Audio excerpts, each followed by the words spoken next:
Hey guys, hope everything's going well. You guys know that drill. Smash that like button, subscribe if you haven't, comment down below. Follow me on Instagram at AIH underscore sports. Follow me on my finance channel at AIH Finance. Okay, so today I'm going to be doing a video on analytics, and it's in my opinion that it has hurt the hobby. The overuse of analytics has hurt the hobby. And I'm not opposed to using it to a certain extent. There is one good channel that I follow or recently followed, Pancake Analytics, where based on what I've seen so far from him, and I've exchanged messages with him, it seems pretty good. And so that's why I'm not saying that I'm completely against it. But it goes back to a video while I did a while back, and I was talking about, hey, look, analytics, it's not too good, and a lot of people need to learn about the Federal Reserve when they basically pump up the system full of money, and then when they take it out. And in my opinion, instead of looking at all this analytical stuff, you could just look at, hey, when they're pumping, prices probably are going higher. When they're dumping, prices are going lower, like we're seeing right now. They're dumping, they're raising interest rates. I talked about it in the last Luca Nation podcast and some of my other videos if you're interested, if you haven't seen those videos. But going back to analytics, for those that haven't watched my earlier videos, here's my problem in sports in general, then I'll tie it to sports cards. Okay, so in the 90s, they didn't have too much analytics. The analytics came about, I would say, after Billy Beane. I think he worked with Esposito, or I forgot his last name. I think now he's in football, but Di Podesta, I think that's the name. But anyways, they created models, as all you guys know. The book Moneyball covered it with Michael Lewis, and the Oakland Athletics were able to draft players like Barry Zito, and they also were able to get all these other guys as well. And I think Boston Red Sox, out of all teams, they got Kevin Youkilis, who got on base. So they used just mathematical modeling, and Barry Zito was pretty decent for a while.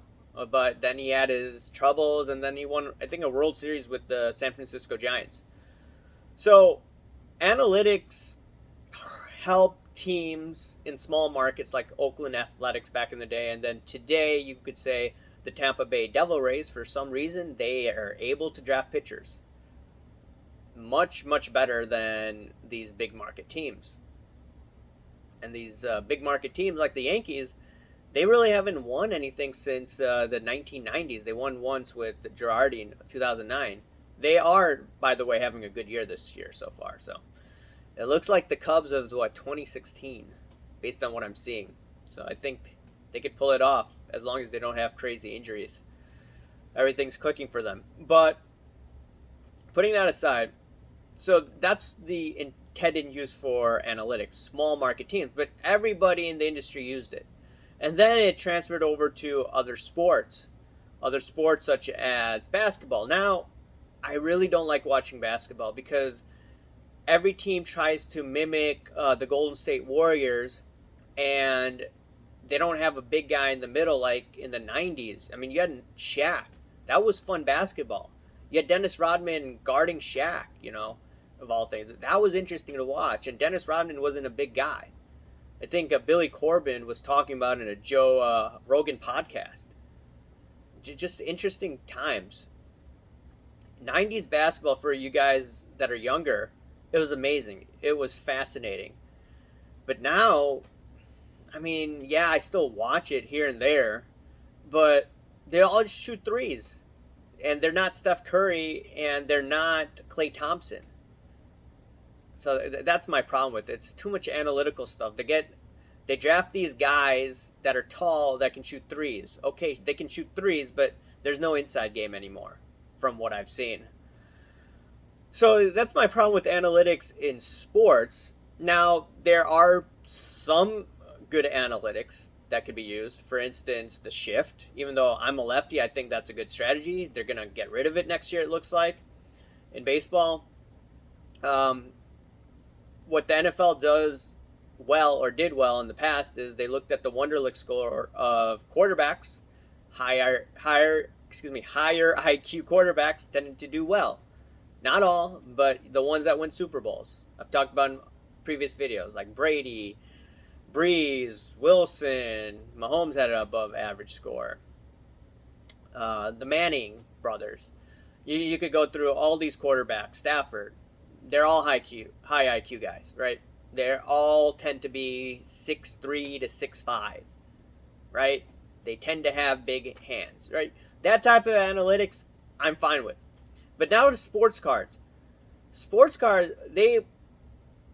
and I don't want to knock on some guy's business or some people's business here, but look, all these products came out during the boom, right?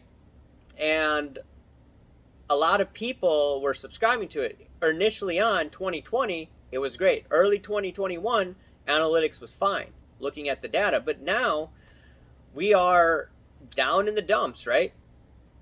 Now, there are some good uses for these tools. Some people told me in previous videos, hey, look, I have a $100,000 collection. I want to see the prices of it.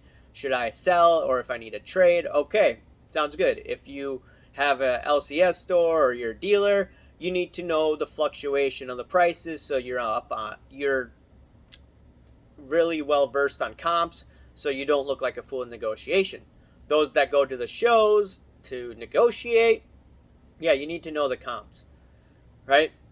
I understand that aspect, but many people were buying during the top, right, using these tools, and now prices have come down, and I'm sure that a lot of people have left. And it just comes down to basic education. Like I said, if you know they were selling when it was high, prices were high, you wouldn't have this problem. And if they were buying low previous to all these analytical tools, you could go back 2017, 2018, 2019, guess what? You probably made a lot of money. Granted, a lot of people weren't aggressive then. So when all of this innovation came into the hobby, that's when people were the most aggressive. In my opinion, to be the most aggressive when it's quiet or when there's fear. Now, I'm not telling you what to do, but this is just, what I've seen over time in successful investors. Anyways, guys, what do you think about analytics? Because I see a lot of people showing data all the time, and it is good at times when you're trying to pinpoint, okay, I want to buy this high-end card. There isn't too much information online. Okay, I understand that. That totally makes sense. But the overuse of analytics, these tools, has hurt the hobby, and it's been promoted by the industry. And in addition to that, it hasn't helped people, in my opinion, make money. Hopefully that will change in the future. But yeah, right now, it has hurt the hobby, in my opinion. What do you guys think about this? Remember to smash that like button, subscribe if you haven't, and comment down below, guys. Thank you. Bye.